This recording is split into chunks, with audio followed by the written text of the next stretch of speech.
अस्सलाम वालेकुम। पाकिस्तान टुनाइट के साथ मैं हूं सैयद समर अब्बास। -1 की कल से छिड़ने वाली बहस की अब एक शक्ल नजर आने वाली है, अब एक शक्ल नजर आने लगी है। और वज़ीर-ए-आज़म की तरफ से कल जो -1 की बहस छेड़ी गई उस पर आज अपोजिशन की दो बड़ी जमातों पीपल्स पार्टी और नून लीग की तरफ से तो एक वजाहत सामने आई है कि वज़ीर-ए-आज़म का इशारा उनकी तरफ नहीं था, बल्कि वो तो अपने इर्द गिर्द बैठे जो वुज़रा हैं, यानी जो कैंडिडेट्स हैं प्राइम मिनिस्टरशिप के लिए, उनकी तरफ इशारा कर रहे थे कि वो उन्हें माइनस करना चाहते हैं। हमारा ऐसा कोई इरादा नहीं है। लेकिन एक खबर आपके साथ शेयर करता हूं, वो ये है कि माइनस कोई ना कोई तो होने जा रहा है, और वो कौन होने जा रहा है प्रोग्राम में आगे चल के आपको बताऊंगा। और इसमें अपोजिशन की तरफ से वर्किंग बाज़ाब्ता तौर पर शुरू हो चुकी है कि माइनस करना है और किसे करना है। और साथ ही साथ इस पर अब हुकूमती अरकान की तरफ भी इशारा किया जा रहा है कि बहुत सारे अरकान की हिमायत भी हमें हासिल है ये -1 करने के लिए। और नाजरीन, दूसरी तरफ PIA में जाली लाइसेंसेस के हवाले से पायलट के मुतल्लिक जो बयान दिया था वज़ीर शहरी हवाबाजी गुलाम सरवर खान साहब ने, उसके बड़े नेगेटिव अब असरात आना शुरू हो गए हैं। PIA पे उसका फाल आउट आ रहा है कि कौमी फ्लैग कैरियर पर यूरोपीय यूनियन के जो एविएशन सेफ्टी एजेंसी थी उसने 6 माह के लिए पाबंदी लगा दी है। और साथ ही साथ UAE की तरफ से भी वजाहत तलब की गई है पाकिस्तान की तरफ से कि जो वहाँ पे भी 50 पायलट्स जो हैं वो पाकिस्तानी काम कर रहे हैं, उनसे मुतल्लिक तफसीलात मांगी गई हैं। और अक़वाम मुत्तहिदा की तरफ से भी उनके इदारे ने भी जो PIA है उसको अपनी रिकमेंडेड जो एयरलाइंस हैं उसकी फहरिस्त से निकाल दिया है। तो ये नेगेटिव असरात PIA पे आ रहे हैं। मज़ीद इसके कॉन्सिक्वेंसेस भी ख़तरनाक हमें आने वाले दिनों में भुगतने पड़ सकते हैं। और नाज़रीन, बात होगी कश्मीर की कि जहाँ से आज दिल दहला देने वाले मनाजिर सामने आए, जहाँ ज़िला बारामूला में काबिज़ भारतीय अफवाज की तरफ से एक 60 साला कश्मीरी शहरी बशीर अहमद को गोलियाँ मारी गई अपने 3 साला नवासे के सामने। और फिर वो 3 साला नवासे की तस्वीर जो आज मंजर आम पे आई है कि वो अपने नाना के खून में लथपथ नाना की डेड बॉडी के, यानी कि उसके सीने पे चढ़ के बैठा है वो बच्चा। ये तस्वीर ने आज पूरी दुनिया के ज़मीर को झंझोड़ने के लिए ये तस्वीर काफ़ी है कि भारत के अंदर किस स्केल का जुल्म सितम भारत इस वक्त कर रहा है मकबूजा कश्मीर के अंदर। इस पर भी आज के प्रोग्राम में बात होगी। और महंगाई की बात होगी नाजरीन के महंगाई में फिर इजाफा हुआ है, और ओवरऑल जो इस माली साल 2019-20 में जो महंगाई की शरह है 10.74 पिछले 8 सालों में सबसे ज़्यादा बताई जा रही है। हमारे साथ प्रोग्राम में शरीक गुफ्तगू हैं मोहम्मद ज़ुबैर साहब, नायब सदर हैं पाकिस्तान मुस्लिम लीग नवाज़ के, और प्रोग्राम में हमें ज्वाइन कर रहे हैं सैयद नवीद कमर साहब, पाकिस्तान पीपल्स पार्टी के पार्लिमानी लीडर हैं, सीनियर रहनुमा हैं, और शानाना गुलजार साहबा पाकिस्तान तहरीक इंसाफ के रुकन कौमी असम्बली प्रोग्राम में हमारे साथ मौजूद है। बहुत शुक्रिया आप तीनों मेहमानों का, आपने प्रोग्राम में ज्वाइन किया। सबसे पहले बात कर लेते हैं -1 के हवाले से।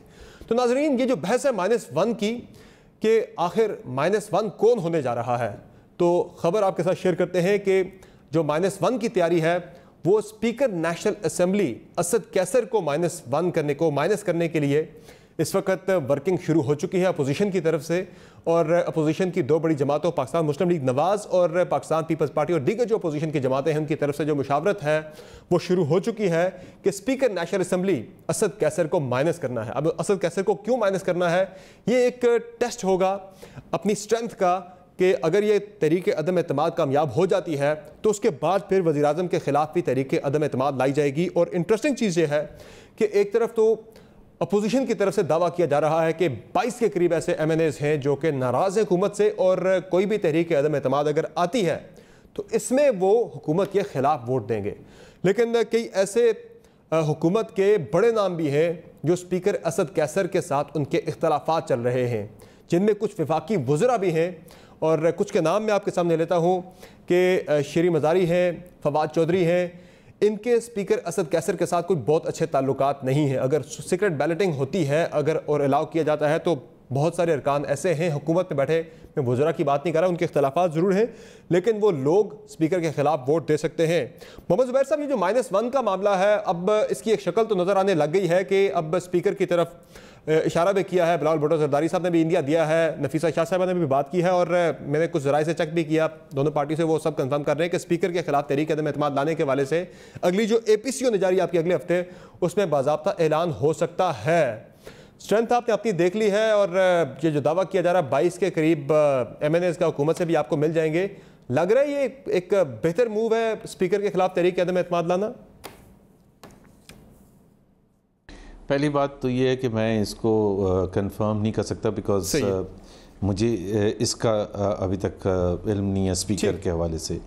बट मैं अपनी पार्टी का वो जो -1 का जो बहुत सी दफ़ा जिक्र हुआ है, -1 मीन्स इमरान खान, मैं तो उससे बहुत आगे जाके बात करता हूँ कि -1 की बात नहीं। या तो ये हो ना कि कप्तान है जो बड़ा कमज़ोर है, कप्तान तो है ही सबसे कमज़ोर है, सबसे इनकॉम्पिटेंट है, कैपेसिटी ही नहीं है, समझ बूझ ही नहीं है, इतना बड़ा उनको वो बिठा दिया कि रिस्पॉन्सिबिलिटी पर कि वो हैंडल ही नहीं कर सकते। He has no capacity. लेकिन क्या टीम ठीक है? टीम उससे भी ज़्यादा ख़राब है। और समर उसको देखने के लिए जब आप फैसला साजी होती है ना, जैसे पेट्रोल क्राइसिस है मिसाल के तौर पर, पेट्रोल क्राइसिस जो हुआ और जब फैसला किया गया मिसाल के तौर पर मार्च की 20 तारीख को पेट्रोलियम मिनिस्ट्री ने कि जी हम इंपोर्ट नहीं करेंगे और तमाम ऑयल मार्केटिंग कंपनीज को कहा गया कि कैंसिल करते हैं। फिर कैबिनेट कमेटी ऑन एनर्जी जिसको प्लानिंग मिनिस्टर चेयर करते हैं, उन्होंने उस फैसले को एंडोर्स किया। ओकरा जो कि रेगुलेटरी अथॉरिटी है जिसके पास सारी इंफॉर्मेशन होती है, उसको बिल्कुल बाईपास कर दिया गया। इसी तरह से जब प्राइस इंक्रीज का वक्त आया, प्राइस डिक्रीज के वक्त भी ओकरा चलाता रहा। तो बात यह है कि क्या टीम के पास कैपेसिटी है? No, they don't have. इसी तरह से शुगर में आप जो मर्जी प्राइम मिनिस्टर को कहते हैं, बट आप चाहते हैं कि खान साहब यानी कि जो कप्तान है टीम का वो माइनस होना चाहिए। आप इस राय के हामी हैं? नहीं, पूरी टीम माइनस होनी चाहिए। वो तो जब कप्तान होगा तो फिर पूरी टीम ही साथ जाएगी अल्टीमेटली। इतनी नकमी टीम है कि उसके साथ खान साहब की वजह से तो थोड़ा डर खौफ है लोगों को, शायद दफ्तर जाते होंगे क्योंकि खान साहब ने एक दफ़ा कहा था कि कोसार में बैठे होते हैं हमारे मिनिस्टर्स, तो शायद उनके डर से नहीं जाते होंगे। बट बाकी टीम में कौन है? मतलब it's a bunch of लिटली jokers जो कि एक ऐसी सोसाइटी से जैसे आए हैं जिनको ना मैनेजमेंट का एक्सपीरियंस है ना तजर्बा। मैं ये जो PIA की आपने ऑफ एयर बात की थी, मैं सिर्फ उसकी एग्जांपल से ख़त्म करूंगा कि आप ये कहते हैं ना कि हमने ये बताना ज़रूरी था। मैं कहता हूँ इसकी फोरेंसिक ऑडिट करा लें कि क्या आपने जब ये फैसला किया, एक सेकंड समर प्लीज़ एक सेकंड, क्या आपने जब आके मिनिस्टर साहब ने अनाउंस किया कि ये जाली डिग्रीज हैं, क्या उससे पहले वो उन्होंने सारे वर्किंग की तफसील से एक सेगमेंट करेंगे पूरा अपसाइड और उसकी डाउन साइड और उसकी प्राइम मिनिस्टर से एंडोर्समेंट ली गई थी?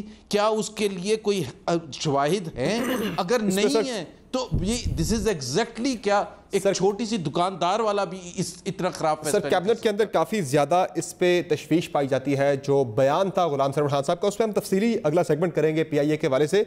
लेकिन जो आप बात कर रहे हैं कि माइनस होने वाली, ये तो जब वज़ीर-ए-आज़म को अगर माइनस करना है तो ज़ाहिर हुकूमत जाएगी।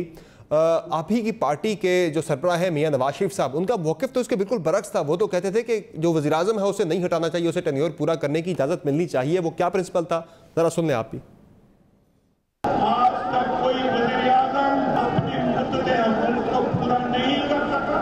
इतने अफसोस की बात है, ये वज़ीर-ए-आज़म की तौहीन नहीं, पाकिस्तान के 20 करोड़ आवाम की तौहीन है। पिछले 70 सालों से पाकिस्तान की यही तारीख रही है, जो भी वज़ीर-ए-आज़म आया उसको जलील करके रुस्वा करके बाहर निकाला गया। क्या वज़ीर-ए-आज़मों के साथ यही कुछ होता रहेगा? सर क्या यही कुछ होता रहेगा? मोहम्मद जुबैर साहब, यार आप क्या कंपैरिजन कर रहे हैं? नहीं, आपने कहा जाना चाहिए। आप कह रहे हैं कि आपका एक कप्तान जो कि सीरीज हर मैच हार रहा है, सिर्फ ये बताने के लिए वज़रा आए, अभी जो PTI की नुमाइंदा हैं वो सिर्फ हमें ये बताएंगी, आज ये नहीं बताएंगी कि उनके अचीवमेंट्स क्या है। तो मियां साहब गलत कह रहे थे, वो तो प्राइम मिनिस्टर की बात कर रहे थे। नाकाम या कामयाब की बहस तो बाद में आती है ना। मियां साहब तो एक प्राइम मिनिस्टर की बात करते हैं, उसके टर्म की बात कर रहे थे 5 साल के। भाई आप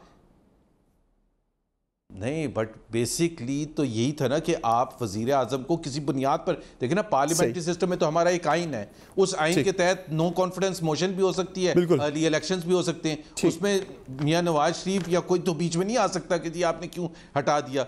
बट अगर कोई वजीर आजम काम कर रहा हो और डिलीवर कर रहा हो और आप उसको हटाने की बात करना शुरू करते, that is a completely different example than the one जो इमरान खान साहब के। ये तो आपका एक पर्टिकुलर व्यू है ना। आप कह रहे हैं कि वो नाकाम है, और इस तरह से जब मियां साहब प्राइम मिनिस्टर थे उसमें तहरीक इंसाफ कह रही थी। नहीं, मैं तो इसमें बात करूं ना। जो आप कह रहे हैं कि इमरान खान साहब नाकाम है, मियां साहब कामयाब थे, तहरीक इंसाफ का उल्टा व्यू है। वो कह रहे हैं कि मियां साहब नाकाम थे, खान साहब बड़े कामयाब जा रहे, इसमें तो बहस हो सकती है। लेकिन मैं दोबारा इस तरफ आता हूँ। नहीं, ये नहीं कहते हैं। वो कहते हैं कि कर्जे इसलिए ज्यादा बढ़ गए हैं, अनएम्प्लॉयमेंट इसलिए ज्यादा हो गई है, ग्रोथ इसलिए नोज डाइव कर गई है, इन्फ्लेशन इसलिए बढ़ गई है। वो सिर्फ रीजन देते हैं। वो ये कहते हैं कि 5 साल में हम बीआरटी क्यों नहीं बना सके। सही है। ये नहीं बताते कि देखें हमने ये बना दी। वो 50 लाख घरों में से 10 घर नहीं बना सके। वो ये नहीं आके कहते कि देखें जी ये 10 घर हमने बना दिए। वो रीजंस देंगे आपको कि वो क्यों नहीं कर सके। It's a completely different set of things that we used to claim when we used to come out of the meeting कि हमने ये डिलीवर कर दिया, इस महीने ये रिजल्ट्स आए, ये डिलीवर कर दिया, इस महीने ये रिजल्ट्स आए। नवीद कमर साहब, आज बिलावल भुट्टो ज़रदारी साहब ने जो बात की है उसमें एक तो वो हट रहे हैं -1 वाले मामले पे, यानी कि आपका इंटेंट नजर, एक तरफ वो दो मुख्तलिफ बातें हो रही हैं। एक तरफ आप इंटेंट अपना जाहिर नहीं करते कि -1 का हमारा कोई इरादा है, फिर दूसरी तरफ वो प्राइम मिनिस्टर को घसीट के निकालने की बात कर रहे हैं। इस तरह का बयान पीपल्स पार्टी की क़यादत से एक्सपेक्ट वैसे करना तो नहीं चाहिए कि वो घसीट के निकालने की बात करें। जरा सुनाइए जी वो क्या बयान है बिलावल साहब का। पाकिस्तान के अवाम कह रहे हैं कि आप किसी को भी रख लो मगर इसको एनीबडी बट इमरान, वज़ीर आज़म को, इसका पुतली को वज़ीर आज़म हाउस से खींच के बाहर फेंकना पड़ेगा। ये खींच के बाहर फेंकना पड़ेगा, ये किस तरह का बयान दिया बिलावल साहब ने? आप तहरीक अदम एतमाद ले आए अगर आपको नहीं पसंद। सबसे पहली बात तो समझिए कि आप ये नोट करें, मुझे एक बयान किसी अपोजिशन का, पीपल्स पार्टी का, मुस्लिम लीग नून का या किसी पार्टी का, जिसमें उन्होंने -1 का जिक्र भी किया। -1 का आपके ना पब्लिकली कहीं जिक्र हुआ है, ना इंटरनल किसी मीटिंग में कहीं भी ये जिक्र हुआ है कि हमें -1 चाहिए। -1 का क्या मतलब है? ये तो प्राइम मिनिस्टर साहब की अपनी जो इंटरनल फेयर्स हैं वो अब सामने आ रहे हैं ना, कि उनको अपनी ही पार्टी से, अपने ही लोगों से डर हो रहा है, या फिर जो सेलेक्टर्स हैं उनसे डर हो रहा है कि जो वो कल का बयान के कॉन्टेक्स्ट में भी आप इस बयान को देखें ना, कि जब वो कहते हैं कि मैं वाहिद चॉइस हूँ। भाई किसकी बात वाहिद चॉइस हो? अवाम की तो नहीं है ना ही इस वक्त अवाम कोई फैसला कर रहा है। वाहिद चॉइस किसकी है? आप मतलब ये कन्वे कर रहे हैं कि जो मैं आपकी खिदमत कर सकूंगा वो कोई और नहीं कर सकेगा। तो मेरे भाई ये तो सारी चीजें इन कॉन्टेक्स्ट देखनी चाहिए ना। हमने तो ना कभी कहा है, ना हमारा जो प्रोजेक्ट है वो ये कहता है कि हम -1 करें। तो जैसे जुबैर ने कहा, भाई एक सेकंड, अवाम तंग है वो तो है ना। अगर महंगाई चलती रहेगी और जिस लेवल पे जा रही है वो चलती रहेगी, बेरोजगारी चलती रहेगी, कोई फ्यूचर का आपको कोई वो प्रोस्पेक्ट नजर नहीं आएंगे, ग्रोथ माइनस में जाएगी, आपकी कोविड का जो रिस्पॉन्स है वो इतना सॉर्ट ऑफ ल्यूकवार्म होगा, तो अवाम तो दंग तो आएगी ना। अवाम तो कहेगी कि निकालो। और जाहिर है कि हम किसी सूरत में, नवाज शरीफ साहब ने जो बात कही, मेरा ख्याल है कि मैं भी उस बात को इंडोर्स करता हूँ कि किसी अनकॉन्स्टिट्यूशनल या एक्स्ट्रा पार्लियामेंट्री तरीके से किसी प्राइम मिनिस्टर को घर नहीं भेजना चाहिए। अनफॉर्चुनेटली हमारे मुल्क में पहले डायरेक्ट मिलिट्री इंटरवेंशन, सो उसके बाद थ्रू तो ये खींच के निकालना, सर ये कौन सा तरीका है जिसकी बात बिलावल साहब कर रहे हैं? ये कौन सा कोई जमहूरी तरीका है या कौन सी जमहूरी एक वो बात कर रहे हैं कि निकाला खींच के निकालेंगे बाहर? आप अदम एतमाद की तहरीक लाएं, आप सड़कों पे अवामी तहरीक चला लें, लेकिन ये तो कोई बात नहीं है ना। ये आप देखें ना, उसको भी लिटरली दे रहे हैं ना। किसी के निकालने का मकसद ये है कि अवाम का प्रेशर बिल्ड हो। ये थोड़ी ये होता है कि गले से पकड़ के आप किसी को लेके आ रहे हो, ऐसे तो नहीं होता ना। आफ्टर ऑल हम जमहूरियत की बात कर रहे हैं, जमहूरी कदरों की बात कर रहे हैं, तो ये बात तो गलत है इस तरह से सोचना भी। तो स्पीकर को क्यों माइनस कर रहे हैं? स्पीकर से कौन से अवाम परेशान है? स्पीकर से तो आप भाई मुझे कंप्लीट तो करने दो, सेंटेंस पे खत्म जी सर। बात ये है कि अवाम का लेवल ऑफ पेशेंस जो है वो आहिस्ता आहिस्ता खत्म होता जा रहा है। तभी इंसान ऐसी किस्म की बात करता है ना कि भाई अब जान छुड़ाओ, इनको निकालो। तो we have reached that point almost कि लोग अब कोई इसमें फर्दर उम्मीद नहीं देख रहे। तो इस वजह से ये बात है। लेकिन -1 नहीं, हमें चाहिए एक हुकूमत जो कि अवाम से सिंसियर हो और जो डिलीवर करने की कैपेबिलिटी रखती हो, और वो चाहे अदम एतमाद हो या अवामी प्रेशर से डिसोल्यूशन ऑफ फ्रेश इलेक्शंस की बात हो, but no undemocratic method. Sir, speaker के खिलाफ क्यों अदम एतमाद की तहरीक की तैयारियां हो रही हैं? देखिए, ये अभी कोई ऐसा फैसला नहीं हुआ फर्ज से। हम बात कल के कॉन्टेक्स्ट में हुई थी, स्टार्ट वहीं से हुई है, क्योंकि एक वन साइडेड मामला चल रहा था पार्लियामेंट में।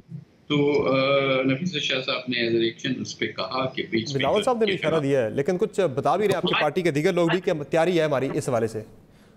उनसे पूछा गया ना, तो जाहिर है उन्होंने वो खारिजुल इम्कान नहीं किया, पर इस पे जाहिर है इस किस्म का कोई मूव करने से पहले बैठ के इसका होमवर्क होता है, उसके बाद ही चीजें। हाँ, ये है कि बैक बेंचर्स जो हैं हुकूमत के, उनमें डिस्कंट्रोलमेंट या इनके जो एलाइज हैं उनमें डिस्कंट्रोलमेंट तो नजर आ रही है, लेकिन उसको जो है बाकायदा एक स्ट्रेटजी के साथ ही आगे बढ़ा। ठीक है शांताना गुलजार साहब, अगर ये कोई अदम एतमाद की तहरीक आती है, खा वो प्राइम मिनिस्टर के खिलाफ हो या फिर स्पीकर नेशनल असम्बली के खिलाफ हो, आपकी अपनी पार्टी के अंदर बहुत सारे ऐसे लोग हैं जो कि अपोजिशन क्लेम कर रही है कि वो गवर्नमेंट के खिलाफ हैं और ऐसी कोई तहरीक आई तो वो खिलाफ वोट करेंगे।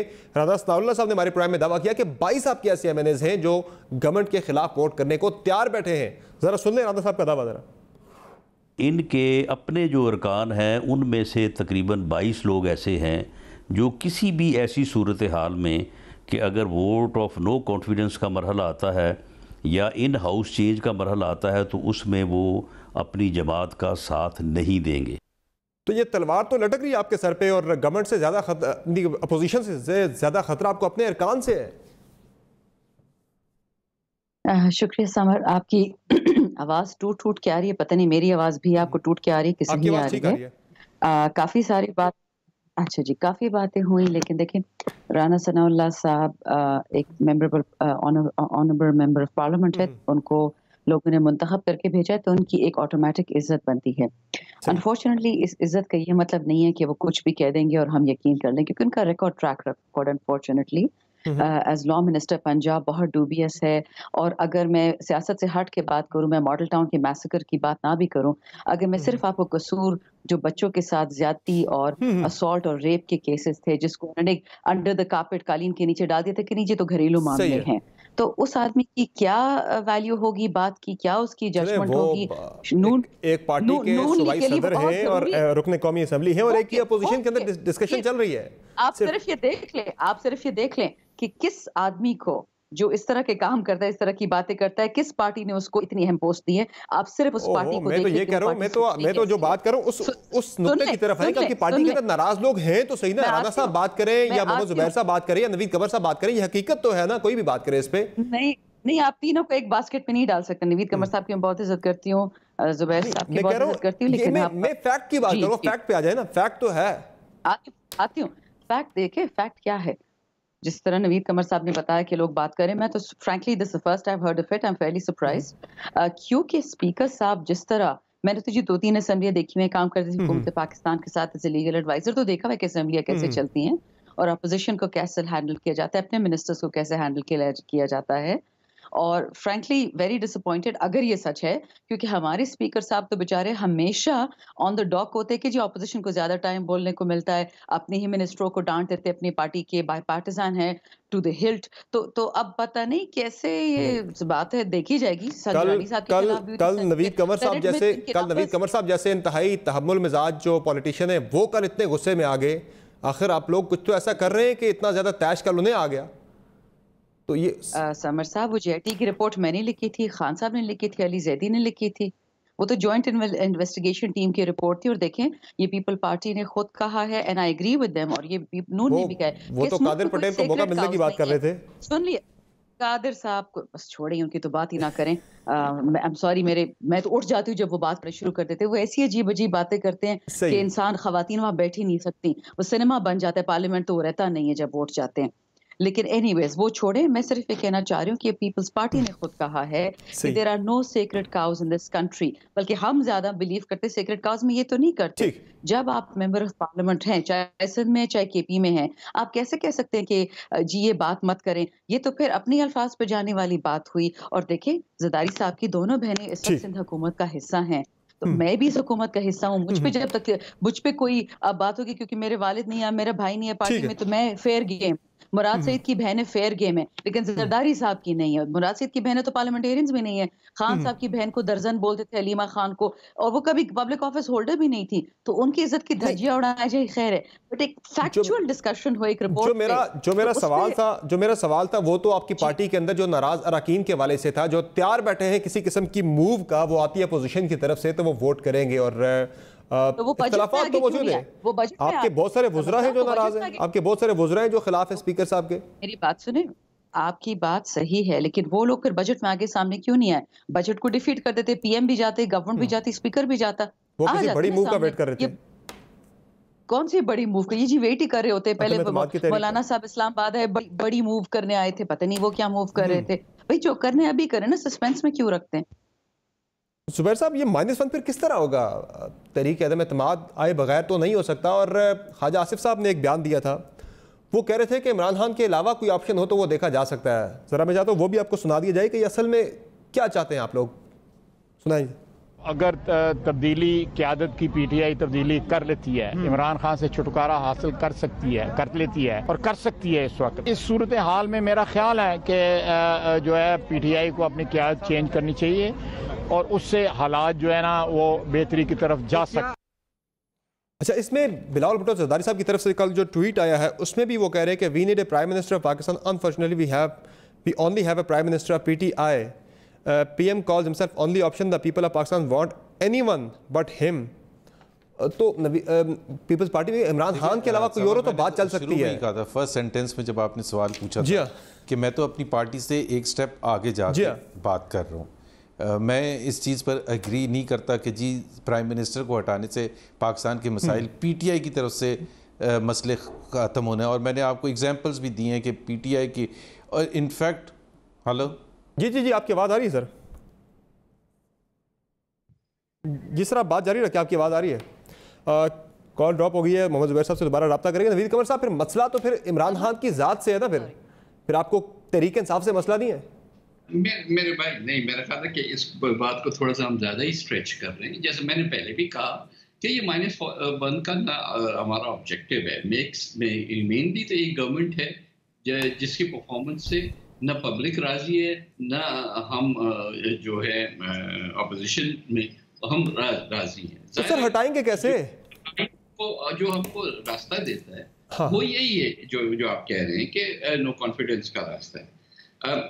जाहिर है कि उसके लिए मुशावरत भी होगी, क्या है बेस्ट, क्या रास्ता बनता है, और वो हम करेंगे। वो सारी पार्टीज मिल बैठेंगी, चाहे वो एपीसी के फॉर्मेट में हो या उसके बाद भी कोई मुशावरत हो, तो उस लिहाज से इन सारी चीज़ों पे गौर किया जाएगा। लेकिन बात सारी ये है कि हम जो हाथों पे हाथ रख के बैठ नहीं सकते कि बस ठीक है अब 5 साल गुजर जाए उसके बाद देखेंगे क्या होता है। ये नहीं हो सकता, क्योंकि हालात दिन पर दिन। जवाब कह रहे इमरान खान के अलावा कोई भी आ जाए वो एक्सेप्टेबल है, तो फिर मसला तो फिर इमरान खान की जात से, तो फिर -1 यही है ना सर? इसी चीज को -1 कहा जा रहा है। This is Imran Khan's own sentence. Please don't put those words in my mouth. मैंने नहीं कहा, इनमें बार बिलावल साहब की बात कर रहा हूँ, आपके चेयरमैन ने कल ट्वीट किया सर। ये छुटकारा मतलब है कि हुकूमत से छुटकारा ना, मतलब एक पर्सन डजंट, बहरहाल उसके फॉर्मेट्स कई हो सकते हैं। आई डोंट नो कि इस वक्त क्या फीजिबल फॉर्मेट होगा चेंज ऑफ गवर्नमेंट का, लेकिन जो भी ऑप्शंस हैं जाहिर है कि उस पर गौर होगा, व्हाटएवर इज अचीवेबल। ठीक है मोहम्मद जुबैर साहब, आप हमारे साथ दोबारा लाइन पे आ गए हैं। सर आप बात मुकम्मल कीजिएगा कि इमरान खान, अब तक जो डिस्कशन है हम सुन रहे हैं बिलावल साहब को भी, ख्वाजा साहब को भी, वो मसला फिर इमरान खान की ज़ात से है, उसके अलावा कोई और आ जाए वो एक्सेप्टेबल है। फिर -1 तो यही हुआ ना कि इमरान खान माइनस हो जाए, कोई और आ जाए चलेगा? नहीं जी मैं तो बिल्कुल क्लियर हूँ इस बात में। मैंने शुरू में ही पहली दफ़ा आप जी बिल्कुल सवाल के जवाब में कहा था कि I am absolutely clear the problem does not only is due to Imran Khan, बल्कि मैं आपको ये बताऊँ कि बहुत सी चीज़ों में मैं इमरान खान को बेकसूर समझता हूँ, बिकॉज उनको जो फीड किया जाता है ख़ास तौर पर मईशत के हवाले से, जाहिर है कोई चीफ एग्जीक्यूटिव है, हम नहीं कह रहे कि he should be an expert, but उनको प्रोसेसेस वगैरह भी नहीं पता है कि मिसाल के तौर पर कोई प्राइवेटाइजेशन रन करनी है तो उनका क्या प्रोसेस होना चाहिए, क्या रिक्वायरमेंट्स है, क्या मैंडेटरी रिक्वायरमेंट्स है, हर चीज़ के हवाले से जो उनको ब्रीफ किया जाएगा। ईसीसी में तमाम मेजर फाइनेंशियल डिसीजन मेकिंग होती है, वहाँ से हो के जब काबीना में आती है तो वो तो बिल्कुल एक टकाटक करके अप्रूवल्स हो रहे होते हैं। तो असल जो चीज़ें होती हैं वो कैबिनेट कमेटीज़ में या जो उनके कैबिनेट कोलीग्स हैं, जो उनकी किचन कैबिनेट है, जो उनको ब्रीफ करते हैं। लेकिन सर मोहम्मद ज़ुबैर साहब, मुझे आपके व्यू में क्लैरिटी नजर आ रही है। सर मुझे आपके व्यू में क्लैरिटी बिल्कुल नजर आ रही है कि आप क्या चाहते हैं, क्या होना चाहिए, लेकिन आपकी पार्टी के व्यू में क्लैरिटी नजर नहीं आ रही कि करना क्या। अल्लाह करे इमरान खान को भी क्लैरिटी नजर आ जाए, अल्लाह करे आपकी पार्टी को भी आ जाए सर, नजर आ जाए कि देखिए ना, मैं आपको एक एग्जांपल देता हूँ कि जब उनको बताया जाता है, जब वो पार्लियामेंट में आते हैं, उनको बताया जाता है, कोई फिगर्स दी जाती हैं कि जी गर्दिशी कर्जा 1100 बिलियन था मिसाल के तौर पर, तो वो बड़े खुल के, अब वो ये भी नहीं सोच रहे होते कि ये अगस्त 2018 नहीं है, अगर जुलाई 2020 है, 2 साल के बाद वो तकरीर कर रहे हैं। तो जब वो ये कहते हैं कि 1100 बिलियन गर्दिशी कर्जा है, तो साथ में उनको ये नहीं बताते कि जी आज पिछले 2 साल में 1000 बिलियन ऐड भी हो गया है, जो कि तारीख में सबसे फास्ट। इसी तरह से कर्जों के बाद सो मेन चीज तो ये है कि इमरान को एक साइड बताई जाती है, जो साइड बताई गई थी इलेक्शन से पहले या इलेक्शन में जीतने के बाद, उनको ये नहीं बताया जाता कि सर अभी सिचुएशन उससे बहुत ज्यादा खराब हो गया है, तो आप ना बात करें इस पर तो ज्यादा अच्छा है। तो अब उसमें मुझे नहीं पता कि इमरान का कितना कसूर है, टीम का कितना कसूर है, और फवाद चौधरी ने उसका जिक्र कर दिया। Fawad Chaudhry is one of the most reasonable सर कल तो ministers, and by the way मैं ये आज नहीं कह रहा, आप फवाद चौधरी से पूछ लें, मैं साल भर से ये कह रहा हूं और पब्लिकली टीवी पर बैठ के कहता हूं, एक्नॉलेज करता हूं फवाद चौधरी। कल फैसल वाडा साहब ने हमारे डिफरेंसेस असाइड, कल फैसल वाडा साहब ने हमारे प्रोग्राम पे ये बताया है कि इमरान खान साहब कैबिनेट के अंदर एक और उखाड़ बिछाड़ करने जा रहे हैं, और ये जो नई कैबिनेट रिशफलिंग होने जा रही है, जो लोग खान साहब की बात नहीं मानते उन्हें वो काबीना से निकालने लगे हैं। जरा भी उनके, वो कह रहे हैं कि उनके नुक्ता जो उनका खान साहब का एक नजरिया है, जरा भी आगे पीछे वो निकाल दिए जाएंगे कैबिनेट से। इजाजत से जी सर, एक आपकी इजाजत से एक जिक्र कर दूं।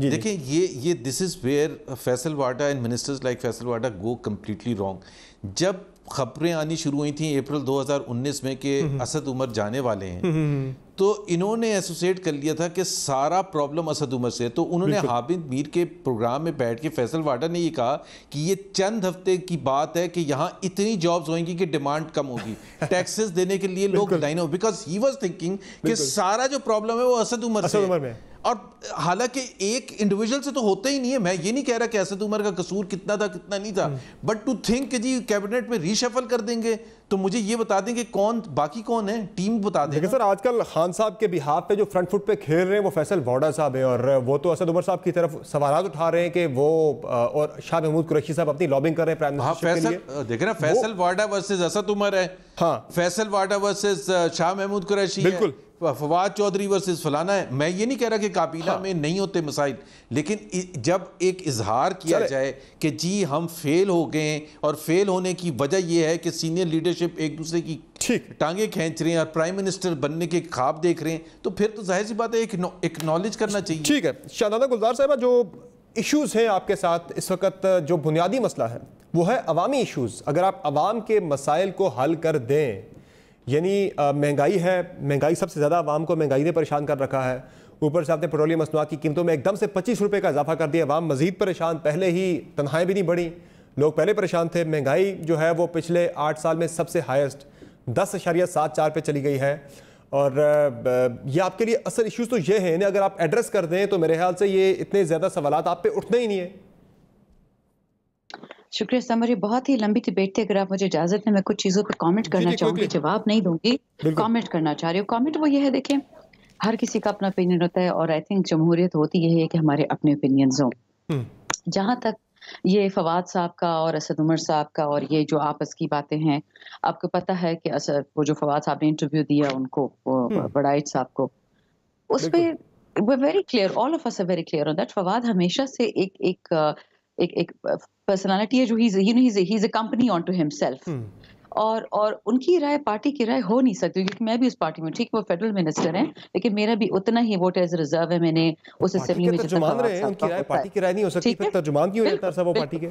सुने ना, अगर वो कहते हैं कि जी असद उमर साहब ने तरीन साहब को निकलवाया, ये जरा लॉजिकली इस तरह नहीं समझ आती कि हुआ ये होगा। आप सोचिए सिनेरियो को कि असद उमर साहब तरीन साहब के साथ जाते हैं कि यार मैं चाहता हूँ कि आपको शुगर सब्सिडी दूं, प्लीज पीएम को प्रेशराइज करो, शुगर सब्सिडी ले लो। फिर जहांगीर तरीन साहब मजबूर होते हैं, वो शुगर सब्सिडी रिकॉर्ड में उनके बयान तो मौजूद हैं, रिकॉर्ड सुन ले ना, सुन ले, मतलब तरीन साहब ने मुखालफत की, असद साहब की पॉलिसी को क्रिटिसाइज किया था, ये रिकॉर्ड पे मौजूद है, चीजें ना वो अलग है। चले देखिए, जिस तरह फवाद साहब ने बोला ना कि जी ये उन्होंने असद साहब ने निकलवा दिया, वो लॉजिकली बनती नहीं है बात। ठीक है भाई, फोरेंसिक रिपोर्ट आई है चीनी पे, उसे असद साहब का क्या लेना देना। लेकिन इख्तिलाफात तो है ना, असद साहब इख्तिलाफात तो एग्जिस्ट करते हैं ना, कैबिनेट के अंदर इख्तिलाफात तो एग्जिस्ट करते हैं ना, इस चीज से इनकार तो नहीं है ना। होते हैं ख्वाजा आसिफ साहब के और आपके इंटीरियर मिनिस्टर साहब के चौधरी साहब होते एक दूसरे को सलाम नहीं करते थे पिछली हुकूमत में, तो खुर्रम दस्तगीर साहब की मिनिस्ट्री मिनिस्टर चला रहे थे, उनको कभी नहीं बोले तो अच्छी बात है, मैच्योरिटी की बात है। यही तो मैं कह रही हूँ कि फवाद साहब is a whole production unto himself.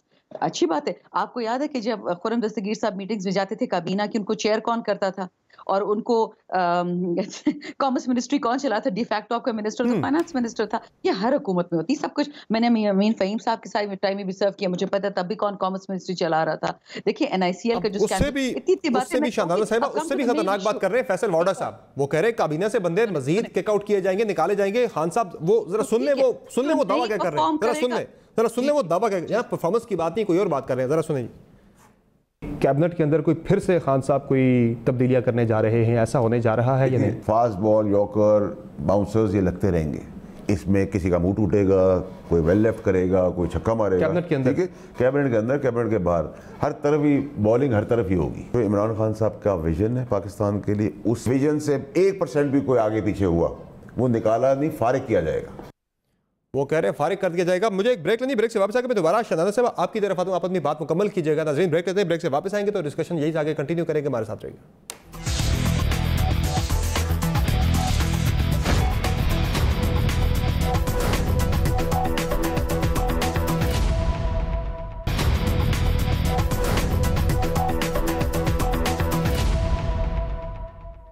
Welcome back दोस्तों। नाज़रीन ब्रेक से पहले बात हो रही थी कि हुकूमत के अंदर इख्तलाफात भी बहुत सारे ऐसे हैं और वज़रा के बरतरफ किए जाने के वाले से भी कल फैसल वाडा साहब दावा कर रहे थे कि जो 1% भी कोई वजीर खान साहब के विजन के आगे पीछे हुआ वो बरतरफ कर दिया जाएगा, निकाल दिया जाएगा। शहनाज गुलजार साहब अपनी बात मुकम्मल कीजिएगा। जी समर साहब देखिए, इसमें तो कोई शक नहीं है कि prime minister is very clear कि जो, और आपने देखा होगी कि हमारी कैबिनेट में काट पछाड़ होती रहती है, लोग आते हैं, लोग चले जाते हैं, simply because and that prime minister ने बात पहले डे वन से हमें कह दी थी। देखिए एक बंदे को होती है कुर्सी से लगन, सही, और कुर्सी आप फिर अपने खानदानों में ट्रांसमिट करते जाते हैं। ये आप देख लेंगे कि अभी मैं बात एक हद तक अग्री करती हूँ जुबैर उमर साहब के साथ के और नवीद कमर साहब ने उस दिन टीवी पे एक बात कही थी कि जी हम एडवाइजर्स पे ऑब्जेक्ट करते हैं कि जी वो इलेक्टेड पार्लियामेंटेरियंस नहीं हैं और काबीना में बेहतर हो के इलेक्टेड लोग हों, तो वहाँ तक तो मैं एग्रीमेंट कर सकती हूँ। मुसीबत ये है जी कि जब इनकी खुद हुकूमतें रह चुकी हैं और ये शायद खुद इसका इर्तिकाब ना करते हो, लेकिन देखा गया है इनकी सीनियर लीडरशिप में कि सीनियर पोजीशन सब फैमिली को मिलती हैं, तो क्या वो फिर असली जमहूरियत है कि आप अपने भाई, क्योंकि आप उनको ट्रस्ट करते हो, उनको आपको यकीन है कि आप अपने फिर बहनोई के बेटों को भी लगा देते हैं एनर्जी मिनिस्टर आप यहाँ, तो देखिए।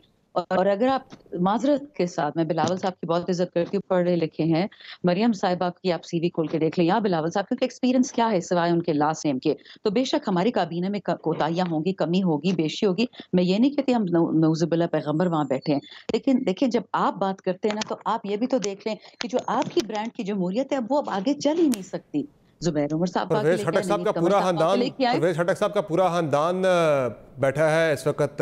पिछले 5 साल के अंदर भी देखा हमने, पिछले 5 साल के अंदर उनके एमएनएस भी देखे, उनके हमने सेनेटर्स भी देखे, उनकी फैमिली के अंदर से हमने जो ज़िले इंतजामिया, सॉरी जो बलदियाती सेटअप था उसके अंदर भी हमने देखे। वज़ीर ख़ारजा हैं, उनके बेटा भी पार्लिमानी सेक्रेटरी है, वो इस तरह के आपकी पार्टी के अंदर भी बहुत सारे मामला ऐसे चल रहे हैं, ये हर जगह पे। अगर मैं कंप्लीट कर सकूं प्लीज, आपने बिल्कुल सही फरमाया। शाह महमूद साहब, उनके बेटे, उनके नेफ्यू इसी तरह परवेज खटक साहब वो काबीना में है, उनकी सिस्टर लॉ है, उनकी सन इन लॉ है और उनकी नीस है। बिल्कुल हमारी पार्टी, मैंने अभी 1 सेकंड पहले आपने कहा, लेकिन आपने सुना नहीं कि पैगंबरों से हम भी नहीं भरे, लेकिन हमारी पार्टी में ये एक्सेप्शन है, बाकी पार्टीज में नॉर्म है। आप हमारी फ्रंट की क़यादत देख लें, इनकी फ्रंट की क़यादत देख लें, कौन बैठा है, पार्टी के चेयरमैन कौन है, पार्टी के ओहदेदार कौन है, next prime minister line waiting कौन है, इनकी सीवीज एक दफा देखें कि उन्होंने कभी भी एक कानून अगर अपनी जिंदगी में बनाया और वो प्राइम मिनिस्टर बनने के चक्कर में।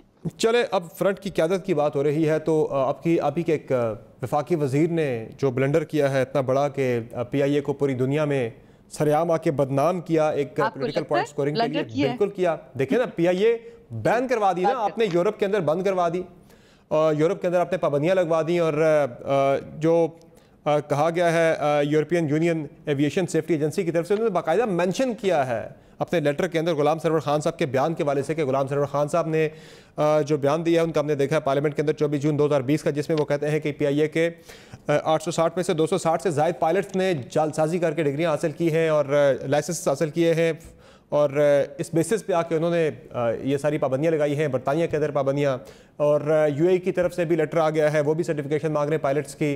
अक़वाम मुत्तहिदा का जो सेफ्टी का जो इदारा है उसने PIA को अपनी रिकमेंडेड जो एयरलाइंस थी उसमें से निकाल दिया है। बड़ी सख्त कॉन्सिक्वेंसेस आ रहे हैं हमारे लिए। नवीद कमर साहब, आपसे शुरू करते हैं, इसमें क्या कहेंगे? ये जो बयान था तहरीक इंसाफ की तरफ से कहा जा रहा है कि पहले से ही PIA कि इतनी ज़्यादा नेकनामी पूरी दुनिया में नहीं थी कि आप ये कहते हैं कि ये बयान आने से PIA बहुत ज़्यादा बदनाम हो गई, और दूसरा वो कहते हैं कि असल कसूरवार तो वो लोग हैं जिन्होंने जाली लोग भर्ती किए, आज हमें क्यों कसूरवार ठहराया जा रहा है? देखिए, पहली चीज़ तो ये कि बात उन्होंने क्या वहाँ करनी थी, उन्होंने रिपोर्ट देनी थी कि कौन व्हाट वर द रीजंस के PIA का एयर क्रैश हुआ, बात को कहाँ ले गए। क्या उन्होंने ये कहा कि जो पायलट चला रहा था उसकी जो लाइसेंस था वो जाली था, या उसने कोई चीटिंग की थी, या नहीं, कोई तस्करा नहीं था इसका, बिल्कुल। हाँ, सिर्फ मकसद क्या था कि अपने ऊपर से उतार के, या अपनी जो मौजूदा मैनेजमेंट है PIA की, या for that matter civil aviation की, उनसे हटा के कहीं ना कहीं और फेंक दिया जाए, जो कि टिपिकल PTI का हर चीज पे जवाब का तरीका होता है। लेकिन उसमें ये तो कंसिडरेशन आप रखते कि आप जो है उसके कॉन्सिक्वेंसेस क्या होंगे। कहीं जब आप कहते हैं कि 1/3 आपके पायलट्स जो हैं वो ऐसे जाहिल हैं, उनके पास जो भी आए वो जारी के साथ इधर पहुंचे हैं, तो दुनिया आपको अलाउ करे कि चलो कोई बात नहीं, जाली निकली है या जो भी है, उनको पढ़ चलाना आता है जहाज या नहीं, वो हमारे एयरपोर्ट्स के ऊपर, हमारे शहरों के ऊपर आके लैंड करेंगे और रिस्क लेंगे कि ये हर जगह इस किस्म के एक्सपोजर्स होते रहे। ये नहीं हो सकता। दूसरी बात ये कि आफ्टर ऑल आप कर क्या रहे हैं?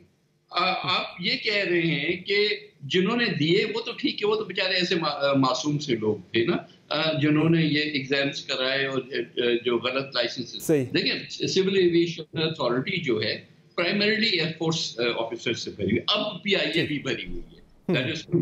लेकिन ये तो काफी अरसे से तो पहला तो जो है buck stop doorstep of the air force कि इतने सारे AVMs आपके पास हैं, और अब भी एज ए सोल्यूशन आपने पिछले 1-2 दिनों में फिर 4-5 और AVMs को आपने जो है पार्किंग प्लॉट में यहाँ आके जमा कर दिया। तो भाई, ये अगर आप किस्म की माफियाज को जमा करेंगे तो उसके रिजल्ट्स ये आएंगे। Why can't you have a professional management? Airline दुनिया में कोई भी तो सर जब ये जाली लोग भर्ती हो रहे थे उसके ऊपर चेक तो आप ही की गवर्नमेंट थी ना, पीपल्स पार्टी की गवर्नमेंट थी, नून लीग की गवर्नमेंट थी पिछले 10 साल में। ये तो पिछले 10 साल में भर्ती हुए ना, पिछले 2 साल के अंदर भर्ती तो नहीं हुई जाली पायलट्स था सर, वो चेक तो ऊपर आप लोगों ने रखना था। मोहम्मद जी सर, ये एक इनका रेटरिक आ गया है पिछली हुकूमत के गलत कार्य, हर चीज जो है अगले जितना भी टाइम बचेंगे वो हर चीज का जवाब यही होगा, महंगाई, पेट्रोल, फला, PIA का बैन, वो सब पिछली हुकूमत की होंगी, इन्होंने कुछ नहीं, बड़े मासूम थे। लेकिन बात सारी ये है कि प्लीज अभी भी आपके पास वक्त है ना, आप देखो तो सही कि रिस्पॉन्सिबिलिटी जो है ना आप लो लेवल ऑफिशियल पे जब डालते हैं तो basically you are sharing the whole thing under the carpet, और ये होता रहेगा फिर, you are not solving the problem. ठीक है मोहम्मद जुबैर साहब, अब इसमें जी मोहम्मद जुबैर साहब, इसमें फिर रिस्पॉन्सिबिलिटी नून लीग और पीपल्स पार्टी को भी लेना होगी कि पिछले 10 साल के दौरान यकीनी तौर पर जो पायलट्स भर्ती हुए हैं, जिनकी निशानदेही की जा रही है, जाली लाइसेंसेस हासिल किए, और सिर्फ डाल देना कि सिविल एविएशन के अंदर जो लोग बैठे हैं उनका कसूर था, ऊपर चेक तो आपकी गवर्नमेंट्स का था ना। रिस्पॉन्सिबिलिटी जो आप पे डाली जा रही है आप पे भी है, और तरीके इंसाफ दोनों फिर सारे जिम्मेदार हैं ना इसके, जो आज जिसको हम फेस कर रहे हैं, जिस बड़े बुरान को। समर पहले तो it has not been established कि ये जाली, वो जाली से फिसल के कह रहे हैं कि डुबियस, फिर वो कहते हैं कि जी अभी चेक करना पड़ेगा। सो लेट्स, ये जो सबसे बड़ी बात ये है, सबसे इसमें ख़राब बात ये है कि it has not been established. बिल्कुल, कोई तहकीक नहीं हुई अभी तक, कोई तहकीक नहीं। So let's not call it के एन एस्टैब्लिश्ड फैक्ट। तो फिर जब पहले तो एस्टैब्लिश फैक्ट होगा, जब भी कोई सानिया होता है, चाहे वो कंपनी में हो, और मैं अपनी बहन से ये कहूँगा कि it has nothing to do with politics. ये सिंपल मैनेजमेंट का रूल होता है कि जब कोई इशू होता है तो उसके दो चीज़ें होती करने की। एक शॉर्ट टर्म के वो उस वक्त क्या हुआ है, जैसे ये क्रैश हुआ था, what has led to this crash, और उसके इर्द गिर्द जो भी है, और दुनिया भर में उसकी एक रिपोर्ट आती है। फिर अगर ये समझते हैं कि जी यहाँ एक ब्रॉडर प्रॉब्लम है, और वो ब्रॉडर प्रॉब्लम उस वक्त हाईलाइट नहीं होना चाहिए जब कोई इशू आए। मिसाल के तौर पर जिस तरह चीनी का मसला ये होता है कि जब हम कह रहे हैं पूरी पाकिस्तानी कौम कि चीनी महंगी हो गई है, तो आप चीनी महंगी होने के जो रीजंस हैं वो लेड टू दैट, उसको देखें। अब दूसरा ये है कि जिस तरह पेट्रोल का है, अभी पेट्रोल की वो हुआ तो वो कह रहे हैं रिफाइनरीज की अपग्रेडेशन नहीं हुई पिछले 10-12 साल में। भाई वो अगर आपने नहीं हाईलाइट की थी तो अभी आपको क्यों ख्याल आया, अभी आप इसको क्यों फैला रहे हैं? बिकॉज अपने ऊपर आप रिस्पॉन्सिबिलिटी नहीं लेना चाहते, आप उसको एक इस किस्म की डाइल्यूट करना चाहते हैं सारी चीजों को। सो एक तरफ वजीर, और तीसरी अहम चीज, मैं एक्सेप्ट कर लूंगा आपकी स्टेटमेंट, मैं एक्सेप्ट करने के लिए तैयार हूं अगर मेरी बहन ये मुझे निकाल के दे दें, और मैं इस्लामाबाद में अंदर आके फाइलें चेक करने के लिए तैयार हूँ। चैलेंज कहता हूँ कि जी क्या एक प्रॉपर प्रोसेस रन हुआ था, after which the minister concern came to the parliament and announce this thing. Was the prime minister, did he give written or verbal approval? कोई है ऐसी कोई चीज कि जी मैनेजमेंट का एक जो तरीकेकार होता है कि ये हम कल खान साहब का जो असेंबली में बयान था वो तो एंडोर्स कर रहा था गुलाम खान साहब ने, जो एक्शन था ये इसके एब्सोल्यूट देखे ना, ये तो बड़ा सिंपल सा, किसी भी छोटी सी छोटी कंपनी में ये तरीकेकार होता है। खान साहब ने कल एंडोर्स किया है, अगर खान साहब ने कल एंडोर्स किया गुलाम खान साहब के एक्शन को लिया, अगर तो आपने ये कॉन्शियस डिसीजन लिया कि जी ठीक है इंटरनेशनल इंप्लीकेशंस होंगी और शायद फ्लाइट भी बंद हो जाएगी और ये सब कुछ हो जाएगा, तो मैं इनकी बात भी समझ लूंगा, हालांकि मैं डिसएग्री करूंगा, बट मैं इस चीज से जरूर इंप्रेस होऊंगा कि ये बड़ी स्ट्रॉन्ग तरीकेकार है इनका फैसला साजी करने का। भाई अपनी फैसला साजी को देखें यार, ये ना बताएं कि जी अगर क्या हुआ जी पीपल्स पार्टी ने भर्ती की, तो ये कौन सी लैंग्वेज है? हम क्या ट्राइबल एरिया में बैठे हैं कि कहां कभी कोई एक सलीके की गुफ्तगू नहीं हो सकती? लेकिन सर रिस्पॉन्सिबिलिटी सबको लेनी पड़ेगी, और जो बात है इसके कॉन्सिक्वेंसेस जरूर लेंगे। मैं ये नहीं कह रहा की बात है, मैं ये नहीं कह रहा, मैं तो सिर्फ ये कह रहा हूं इस वक्त जो इशू हुआ है वो इशू इसलिए हुआ है कि वजीर मौसूफ साहब ने एक बयान दिया। मैं कहता हूं कि मैं उनको हार पहनाऊंगा अगर उन्होंने ये पूरा मैनेजमेंट तरीका रन किया जिसमें ये फैसला किया गया कि जी ये इसके ये नेगेटिव इंप्लीकेशंस होंगे, लेकिन हमने ये करना है और हम जाएंगे और पब्लिक करेंगे, तो मैं कहूंगा जी ठीक है आपने बड़ा जबरदस्त किया। मैं बेट लगा के कहता हूं, इनके एक वजीर ने भी साथ बैठ के ये नहीं सोचा कि ये करने क्या जा रहे हैं। मैं चैलेंज करने के लिए तैयार हूं, और इनके पास अगर कुछ नहीं है दिखाने के लिए तो फिर they are only responsible for it. ऐसे फैसला साजी नहीं होती मुल्कों की। बिल्कुल सर, कई वफाकी वज़रा से मेरी बात हुई है इस मामले पे, वो भी बहुत ज़्यादा तशवीश में मुब्तला हैं। वो कहते हैं कि पिछले हफ्ते के अंदर जो 3 बड़े ऐसे इंसिडेंट हुए जो नहीं होने चाहिए थे, जिनसे गवर्नमेंट के लिए बड़ी मुश्किल पैदा हुई, सुबकी का सामना करना पड़ा।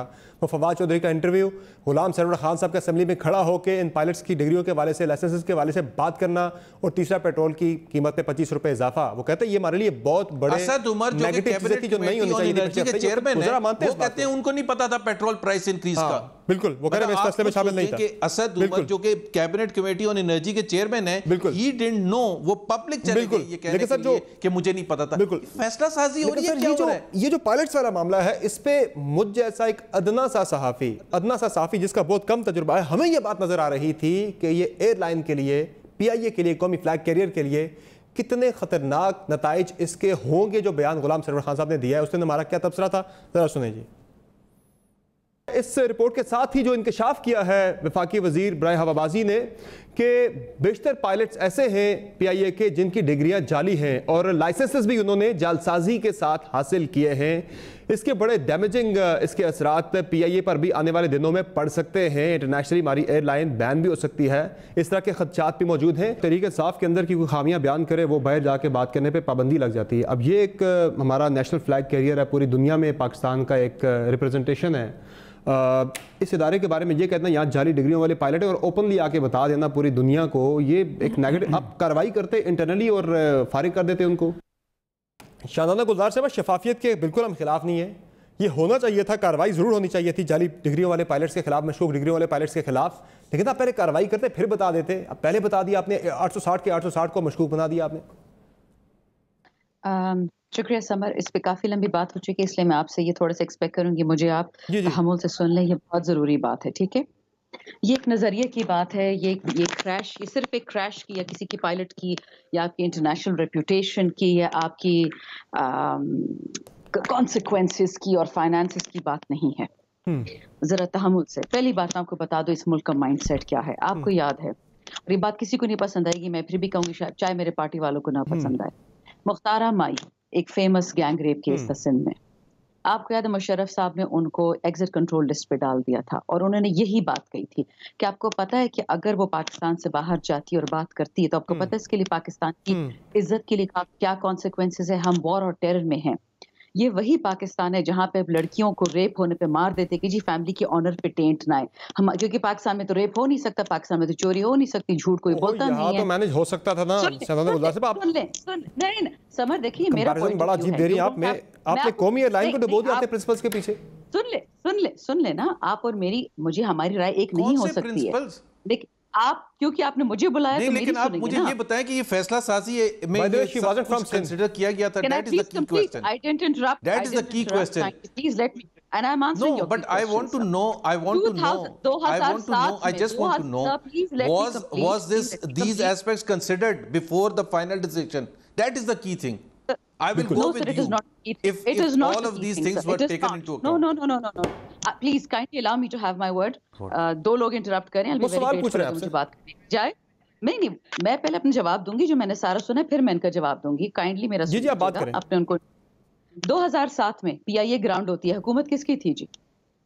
यूरोप में ग्राउंड होती है, किसकी हुकूमत थी? रॉयटर्स की रिपोर्ट है। यूरोपियन यूनियन ने इसी तरह आपके सारे रिवोक कर दिए थे फ्लाइट राइट्स।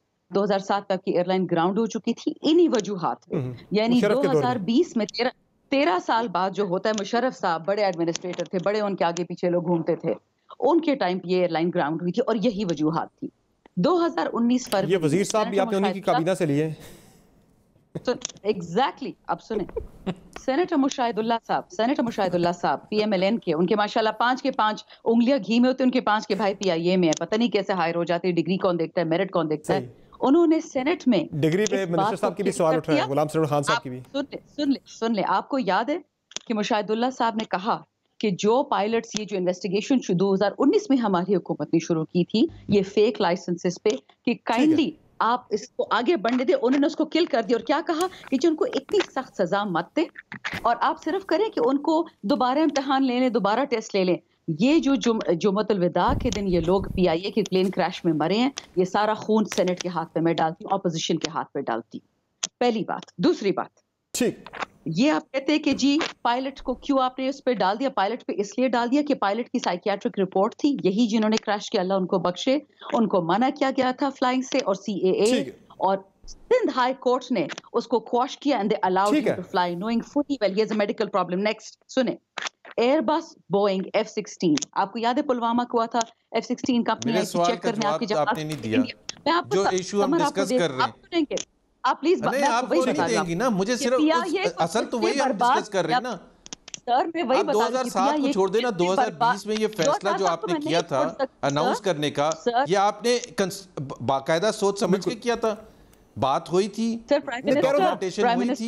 प्राइम मिनिस्टर से अप्रूवल लिया गया था। ये है असल सवाल। प्राइम मिनिस्टर ने बाय द वे कल आके इस बात को एंडोर्स किया है असेंबली के फ्लोर पे आके। बहरहाल फैसले की वजह से, अभी अनाउंसमेंट की वजह से हुआ है ना। चलिए मेरे पास आप बता दें, मेरे पास आइंदा खुद ही सवाल जवाब कर ले, मुझे मत बुलाए काइंडली। नहीं आप प्लीज या मुझे बात करने दें या अपने सवाल का खुद ही जवाब दे दें। मेरे प्रोग्राम का टाइम खत्म हो गया। आप अपने लोगों को कवर अप मत करें, टाइम ये खत्म है समर कि आपके हाथ में खून है, पीएमएलएन के हाथ में। सेनेटर मेरा तो व्यू ये है कि रिस्पांसिबिलिटी सबकी है, शाहनादा गुलजार साहबा किसी एक की नहीं है, लेकिन अब बैन करवाने में जाके आगे आपको नहीं बयान करना चाहिए था। और जाते जाते थोड़ी कश्मीर की बात हो जाए, जहां से आज बड़े दिल दहला देने वाले मनाजिर सामने आए कि आप पहले देख लें मुमताज के वहां पे क्या हुआ आज, फिर इस पर बात करते हैं क्विकली।